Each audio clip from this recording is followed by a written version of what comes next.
Families should have open and honest conversations about the deadly consequences of fentanyl, because even one pill can kill. A grim warning about fentanyl from U.S. Attorney General Merrick Garland, calling it the invisible poison devastating families and communities. New tonight, ABC 15's Jordan Bonke live in Glendale, where people are gathering to fight fentanyl together. Jordan? Well, you just heard Merrick Garland say it right there. One pill could kill, and that was the key point that they wanted to drive home to the families that were out here. And that pill could be smaller than a Skittle, just like this, and it could look similar to this as well. It could be green, it could be multiple different colors.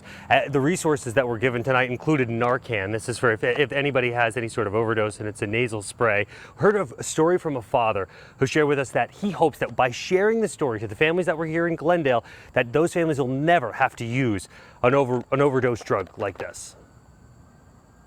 His friends would just drop him off in the hospital. Never once did Kim Humphrey suspect his 15-year-old son was using drugs until a classmate's parent called him and said they suspected something was up. Even though I had a law enforcement background, and even though, I knew the signs, he was really good at hiding it. What followed was a 10-year addiction battle for his oldest son, and his youngest son would face similar struggles with drugs. He says both were in and out of the hospital regularly. At one point he almost lost his arm, due to an abscess. Kim's story was just one example of how drugs, and specifically fentanyl, are uprooting lives in Arizona. So the Maricopa County Attorney's Office and the Glendale Union High School District teamed up Tuesday to let families know one of these blue or even colorful pills can kill. If they're a new user, they probably don't get a chance to become addicted to it. A panel of experts and law enforcement telling families when someone takes the painkiller that's up to 100 times stronger than morphine, your brain becomes overwhelmed, causing organs to slow down, and they could start to fail. The amount of fentanyl in each pill is unknown, but they're abundant, with nearly 20 million pills seized in Arizona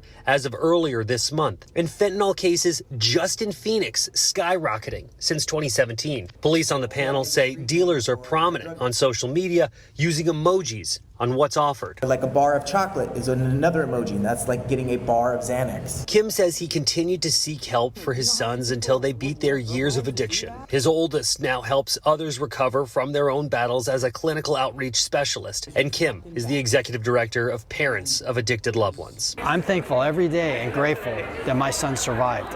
I didn't think they would, but they did. And some do, but some don't. And so I'm grateful, and people do survive, and there is hope. In Glendale, Jordan Bonke, ABC 15, Arizona.